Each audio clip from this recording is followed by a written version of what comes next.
नमस्कार दोस्तों, कैसे हो आप लोग। मेरा नाम है कुमार आर्यन और स्वागत है आपका हमारे इस यूट्यूब चैनल पे। इस चैनल पे बेसिकली मैं आरबीआई ग्रेड बी से रिलेटेड कंटेंट डालता हूँ हिंदी में।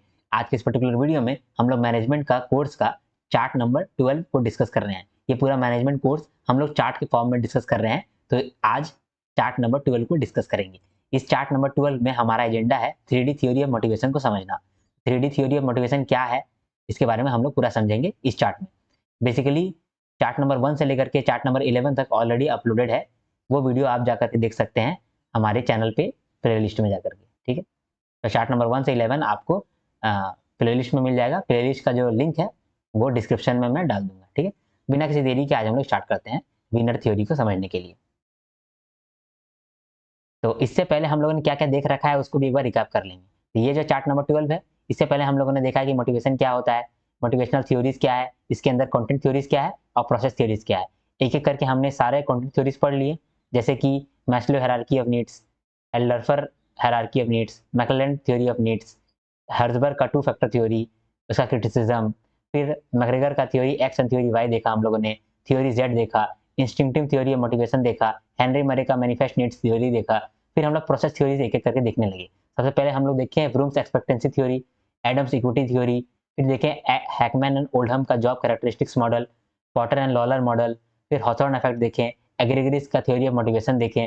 अब हम लोग देख रहे हैं 3D theory of attribution, winner attribution theory. ये थ्योरी बहुत ही आसान है, आपको समझ में आ जाएगा। डोंट वरी एट ऑल, इस वीडियो के अंत तक आपको एकदम बिल्कुल समझ में आ जाएगा। ये जो थ्योरी है आसान है, बहुत आसान है, ठीक है। स्टार्ट करते हैं हम लोग। पहले इसका बहुत बेसिक ओवरव्यू लेंगे, उसके बाद फिर ये चार्ट में देखेंगे, ठीक है। बर्नार्ड वीनर, वीनर मतलब समझ लीजिए कि ये दारू पी करके आए हैं, वाइन पी करके आए हैं, इसीलिए वाइनर हो गए हैं। तो ये बर्नार्ड वाइनर जो है ये दारू पी करके आए हैं और इनका बच्चा का बहुत टेंशन है। इनको अपना बच्चा का बहुत टेंशन है। ये क्लास 12 में पढ़ता है, इसको बच्चा का बहुत टेंशन है, ठीक है।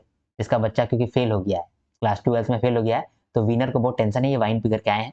बर्नार्ड जी जो है वो वाइन पी करके आए हैं और ये अपना बच्चा के लिए बहुत टेंशन है। तो इस बच्चा को टेंशन को देख करके ये एक थ्योरी दे करके आ गए। इस थ्योरी का नाम था एट्रीब्यूशन थ्योरी। एट्रीब्यूशन का मतलब होता है कि आप किसी को क्रेडिट देते हैं या रीजन, किसी को आप रीजन देते हैं या क्रेडिट देते हैं तो उसको हम लोग बोलते हैं एट्रीब्यूशन। एग्जाम्पल कि आईपीएल में शिवम दुबे बहुत अच्छा खेला, ठीक है। शिवम दुबे बहुत अच्छा खेला, तो क्रेडिट किसको चला गया कि एम एस धोनी की वजह से ये अच्छा खेले, क्योंकि एम एस धोनी इसको बीच बीच में वो टेक्निक सिखाते थे, ठीक है। मान लीजिए कि मोहम्मद सिराज बहुत अच्छा बॉलिंग किया आईपीएल में, तो उसका क्रेडिट चला गया विराट कोहली को। विराट कोहली के साथ वो रहता है ना, इसकी वजह से वो बहुत भयंकर भयंकर टेक्निक सीखता है और अच्छा बॉलिंग करता है। फिर मान लीजिए कि बुमराह जी है, बुमराह जी मस्त बॉलिंग की, ठीक है, आईपीएल में, तो इनका क्रेडिट चला गया रोहित शर्मा को, कि रोहित शर्मा का जो लीडरशिप क्वालिटी है इसकी वजह से बुमराह मस्त वहां पर विकेट ले रहा है, मस्त बॉलिंग कर रहा है। तो ये जो है रीजन आ रहा है सबका। शिवम दुबे अच्छा खेला तो उसका रीजन आ गया एम एस धोनी, सिराज अच्छा खेला तो उसका रीजन आ गया विराट कोहली, बुमराह अच्छा खेला तो उसका रीजन आ गया रोहित शर्मा। तो शिवम दुबे का जो सक्सेस था वो एट्रीब्यूट हो गया एम एस धोनी के साथ, सिराज का जो सक्सेस था वो एट्रीब्यूट हो गया विराट कोहली के साथ। इसका मतलब कि एट्रीब्यूशन का मतलब था रीजन या क्रेडिट। तो किसी चीज का बिहेवियर के पीछे भी कोई रीजन होता होगा, है ना। तो विनर साहब कहते हैं कि मेरा बच्चा जो फेल हो गया ना, उसके पीछे बहुत सारा रीजन होगा, ठीक है, बहुत सारा रीजन होगा। कुछ रीजन ऐसा होगा, कुछ रीजन ऐसा होगा, कुछ रीजन ऐसा होगा। ये कहते हैं बर्नार्ड विनर, ठीक है। इसीलिए इसका नाम है एट्रीब्यूशन थ्योरी। यहाँ पर एट्रीब्यूशन यानी कि रीजन दिया जा रहा है, ठीक है। अब इस रीजन को अच्छे से हम लोग समझते हैं और अच्छे से समझते हैं, बस पेशेंस रखिए, आपको सब समझ में आएगा। ये विनर साहब कहते हैं कि देखिए 3 चीज होता है। एक है स्टेबिलिटी, ठीक है। एक है लोकस ऑफ कैजुअलिटी, ये क्या लैकस हो गया, इसको लिखेंगे लोकस ऑफ कॉजालिटी, ठीक है। और तीसरा है कंट्रोलेबिलिटी, या फिर कंट्रोल से लिख देते हैं, ठीक है। यही है एट्रीब्यूशन, 3 डायमेंशन ऑफ एट्रीब्यूशन। बोलते हैं कि आप जो क्रेडिट देंगे किसी भी सक्सेस का, किसी भी फेलियर का, तो उसको आप 3 तरीके से दे सकते हैं। एक इंसान, एक बच्चा जब वो फर्स्ट करता है या फिर फेल करता है, तो उसका 3 रीजन हो सकता है। स्टेबिलिटी वाला रीजन हो सकता है, लोकस ऑफ कैजुअलिटी वाला रीजन हो सकता है और कंट्रोल वाला रीजन हो सकता है। और ये 3 रीजन के वजह से वो आगे में मोटिवेट होगा या नहीं होगा, ये डिसाइड हो जाएगा। ये 3 रीजन है, अगर ये 3 रीजन ठीक है तब तो वो आगे मोटिवेट हो पाएगा, अदरवाइज मोटिवेट नहीं हो पाएगा। कैसे, देखते हैं। स्टेबिलिटी का मतलब होता है कि जो भी हुआ, एक बच्चा पास हुआ या फिर वो बच्चा फेल हुआ, मान लीजिए क्लास 10 में, तो उसका रीजन स्टेबल था या अनस्टेबल था। मतलब क्या उसका रीजन था कि वो सोच रहा है कि हम जो क्लास 10 में फेल हुए ना, इसका ये मतलब है कि हम स्मार्ट ही नहीं है, पगली मैं तो बचपन से ही स्मार्ट नहीं हूं, ऐसा वो सोच रहा है कि हम स्मार्ट ही नहीं है, हम तो पूरा हार्ड वर्क किए तो भी हम कुछ नहीं कर पाए, हम फेल हो गए, ऐसा बच्चा सोच रहा है।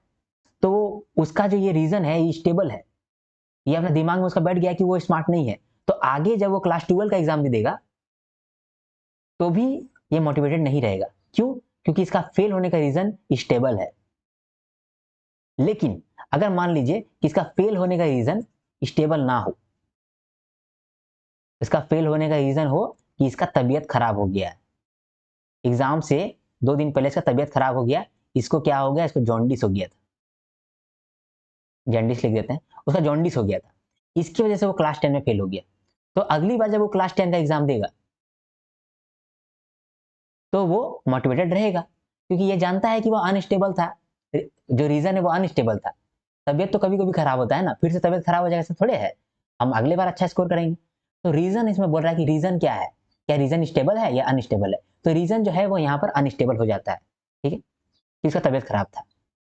तो इस चीज पे आपका फ्यूचर मोटिवेशन मैटर कर रहा है ना। अब हम लोग देखते हैं लोकस ऑफ कॉजैलिटी, मतलब जो भी कॉज था, जो भी रीजन था, वो इंटरनल था या एक्सटर्नल था, इंटरनल था या फिर एक्सटर्नल था। मतलब मान लीजिए क्लास 10 में जो फेल हुआ, वो ये जानता है कि ये जो हम फेल हुए हैं इसका रीजन हम खुद हैं, हम खुद हैं, हमने 100% दिए थे, इसके बावजूद हम फेल हो गए, हमको जो है ये पढ़ाई पसंद ही नहीं है, पढ़ाई पसंद ही नहीं है। तो ये क्या है, ये इंटरनल रीजन है, तो खुद का रीजन है, इंटरनल रीजन है कि हम स्मार्ट नहीं हैं, ठीक है। जब हम एग्जाम में बैठते हैं तो हम मेरा दिमाग ब्लैकआउट हो जाता है, एग्जाम में बैठने से मेरा दिमाग ब्लैकआउट हो जाता है जब हम क्वेश्चन को देखते हैं।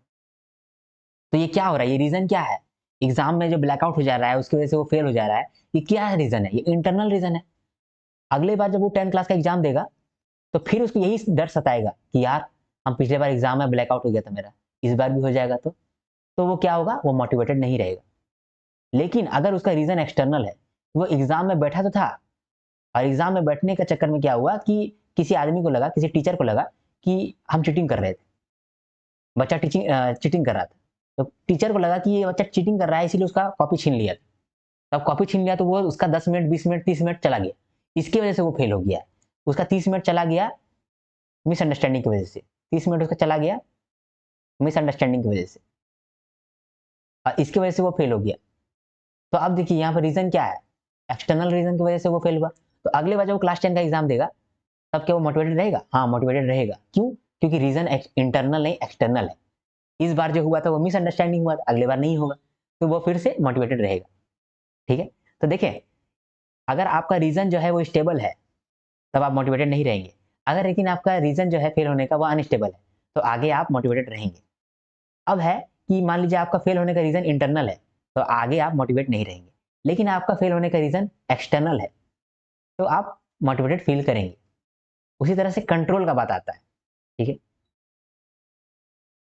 कंट्रोल में आता है कि अपने कंट्रोल में है या फिर अपने कंट्रोल में नहीं है। अब देखिए कंट्रोल, जो बच्चा क्लास 10 में फेल किया, ठीक है, वो जानता है कि मेरे अंदर कंट्रोल था, हम पढ़ाई कर सकते थे इसके बावजूद हम नहीं पढ़े हैं, हम पढ़ाई कर सकते थे इसके बावजूद हम नहीं पढ़े हैं। तो अगर ऐसा सिचुएशन रहता है जहां पर उस कंट्रोल में था, इसके बावजूद फेल हो गया, येट फेल्ड, इसके बावजूद वो एग्जाम में फेल हो गया, तो अगले बार निश्चित है कि वो इतना मोटिवेशन फील नहीं करेगा। लेकिन अगर वो जो इस बार फेल किया उसका कंट्रोल में नहीं था, क्योंकि इस बार होगा कि उसका तबीयत खराब हो गया है, जॉन्डिस था, जॉन्डिस उसका कंट्रोल में नहीं था, जॉन्डिस का तो ऑटोमेटिकली वो खुद ही ठीक होगा, डॉक्टर ही ठीक कर सकता है, वो तो कुछ नहीं कर सकता है। तो यहाँ पर क्या था कि उसका कंट्रोल में नहीं था, जो सिचुएशन हुआ, ये फेल हो गया, उसका कंट्रोल में नहीं था, इसकी वजह से फेल हो गया। तो अगले बार जब वो एग्जाम देने के लिए जाएगा तब वो मोटिवेटेड फील करेगा कि ऐसा कोई बात नहीं, पिछली बार सिचुएशन अनकंट्रोलेबल था ना, तो इसकी वजह से ऐसा हो गया, लेकिन अच्छा कोई बात नहीं, फिर से तो वो सिचुएशन नहीं आ सकता ना, तब हम मोटिवेटेड फील करेंगे। तो यहाँ विनर विनर जी जो है वो अपना बच्चा को देखें कि मेरा बच्चा तो क्लास 10 में फेल हो गया, तो वो दारू पी करके आए, वाइन पी करके आए, तो इसीलिए उनका नाम पड़ गया विनर। और वो बोले कि ठीक है दारू पी लिए, क्या मेरा बच्चा फेल हो गया, उसका रीजन क्या है, उसका एट्रीब्यूशन क्या है, हम किसको दोष दे सकते हैं, तो वो 3 दोष दे दिया। इसका नाम है 3D, 3 डायमेंशन। पहला है स्टेबिलिटी, रीजन स्टेबल हो सकता है, अनस्टेबल हो सकता है। लॉकस ऑफ कॉजलिटी, जो कारण है वो कारण इंटरनल हो सकता है, एक्सटर्नल हो सकता है। तीसरा कंट्रोल, क्या मेरे अंदर कंट्रोल था या नहीं था। ये 3 डायमेंशन जो है, ये 3 कारण जो है, ये 3 कारण ही डिसाइड करता है कि आगे यानी कि फ्यूचर में आप मोटिवेटेड रहेंगे या फिर नहीं रहेंगे। सिंपल। अब हम लोग चार्ट देखते हैं। चार्ट में कहता है कि ये जो थ्योरी है ये दिया गया था बर्नार्ड वीनर के द्वारा, ठीक है। इसमें कहता है बेसिक एट्रीब्यूशन कैटेगरीज, मतलब कि आप किसी चीज को दोष दे रहे हैं या किसी चीज को क्रेडिट दे रहे हैं, तो वो आप 3 तरीके से दे सकते हैं, या तो स्टेबिलिटी के आधार पे, या तो कंट्रोल के आधार पे, या तो कॉजलिटी के आधार पे, ठीक है। तो ये थ्योरी बर्नार्ड वीनर के द्वारा दिया गया था। ये थ्योरी बताता है हम लोगों को कि किस तरह से हम लोग अपने कर्म पे कुछ मीनिंग ऐड कर देते हैं। मान लीजिए कि हम एग्जाम में फेल हो गए हैं, ठीक है, तो हम क्या बोल दिए हैं उसमें, रीजन क्या दे दिए हैं एग्जाम फेल होने का, कि मेरा किस्मत खराब है। तो मेरा किस्मत खराब है, यही हम रीजन दे दिए हैं। तो अगले बार हम एग्जाम देंगे तो मेरा तो मोटिवेशन रहेगा ही नहीं, क्योंकि हमने दिमाग में ये रीजन लगा दिए हैं कि मेरा किस्मत खराब है। इसीलिए कहता है कि ये थ्योरी कहता है कि किस तरह से हम अपना मीनिंग लगा देते हैं अपने या फिर लोगों के बिहेवियर के पीछे। अकॉर्डिंग टू विनर, विनर के अनुसार हम लोग जो रीजन बना देते हैं किसी भी बिहेवियर को लेकर के, यही इन्फ्लुएंस करता है कि आगे हम लोग फ्यूचर में किस तरह से बिहेव करने वाले हैं, ठीक है। तो वो हम लोग देख लिए कि 3 तरीके से हम लोग किसी चीज को ब्लेम करते हैं या फिर क्रेडिट देते हैं, स्टेबिलिटी के आधार पे, कॉजलिटी के आधार पे और कंट्रोल के आधार पे, ठीक है। इस थ्योरी में एक अजम्पशन दिया गया है, वो अजम्पशन क्या है कि people want to feel good about them, लोग अपने बारे में अच्छा फील करना चाहते हैं। ये अजम्पशन है इसका मतलब इस थ्योरी का, ठीक है। अब मैं इस थ्योरी का आपको बताता हूं।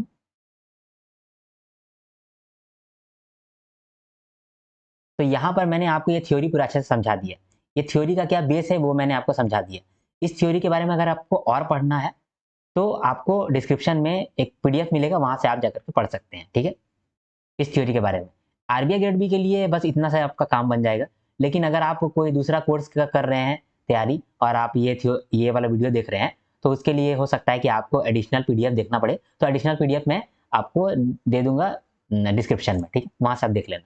आरबीआई ग्रेड बी के लिए इतना काफी है जितना मैंने यहाँ लिखा है, ठीक है। तो ये हो गया हमारा चार्ट नंबर 12। तो यहाँ पर मैं वीडियो का अंत करना चाहूंगा। अगर आपको मेरा वीडियो अच्छा लगता है तो आप मेरे वीडियो में प्लीज लाइक करें और मेरे वीडियो में प्लीज आप कमेंट करें। आपका एक कमेंट मेरा पूरा दिन बना देता है, पूरा शाम बना देता है। इसीलिए मैं आपका कमेंट का दिन रात से इंतजार करते रहता हूँ। आप मेरे वीडियो को सब शेयर भी कर सकते हैं और मेरे चैनल को सब्सक्राइब कर सकते हैं, क्योंकि आगे आने वाले कंटेंट में आपको बहुत फायदा मिलने वाला है अगर आप एक आरबीआई ग्रेड बी के एस्पायरेंट है तो। क्योंकि मैं आरबीआई ग्रेड बी से रिलेटेड बहुत सारे टॉपिक भी लेकर के आऊंगा जो कि इंपॉर्टेंट होंगे, प्लस मैं पीआईबी के सेशन भी लेकर के आऊंगा और जीए के काफी सारे स्ट्रेटजीज वीडियो भी लेकर के आऊंगा। और अगर आपको नोट्स का पीडीएफ चाहिए तो आप टेलीग्राम चैनल में ज्वाइन कर सकते हैं। टेलीग्राम चैनल का नाम है कुमार आर्यन टेलीग्राम, ठीक है। अगर आपको कोई भी डाउट होता है तो आप कमेंट कर सकते हैं, अदरवाइज आप इस इंस्टाग्राम हैंडल पे जाकर के मुझसे बात कर सकते हैं, मुझसे पर्सनली कनेक्ट भी कर सकते हैं, ठीक है। जब तक के लिए हम लोग नेक्स्ट वीडियो नहीं लाते हैं तब तक के लिए हर हर महादेव, शंभू शंकर।